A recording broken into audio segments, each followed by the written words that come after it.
নারায়ণগঞ্জে তুহিন হত্যা মামলায় সাবেক মেয়র সেলিনা হায়াত আইভীর রিমান্ড শুনানি পিছিয়ে ৭ জুলাই ধার্য করেছে আদালত। সকালে Narayanganj senior judicial magistrate Mainuddin Kader এই আদেশ দেন।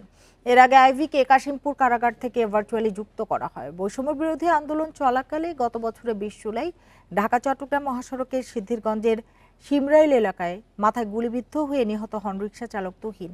এ ঘটনায় নিহতের স্ত্রী বাদী হয়ে গত বছর ১৩ সেপ্টেম্বর ১৯ জনের নাম উল্লেখ করে একটি হত্যা মামলা দায়ের করেন।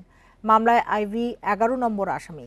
রাষ্ট্রপক্ষের আইনজীবী জানিয়েছেন, আওয়ামী লীগ নেতা শামীম ওসমান ও আইভীর নির্দেশে ছাত্রলীগ যুবলীগ গুলি করে তুহিনকে হত্যা করে।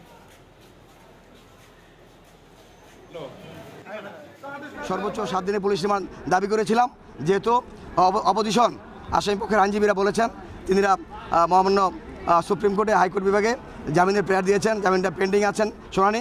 সেজন্য বিজ্ঞ আদালত উভয় পক্ষের শুনানি আনতে রিমান্ড শুনানি আগামী জুলাই মাসের 7 তারিখে রেখেছেন।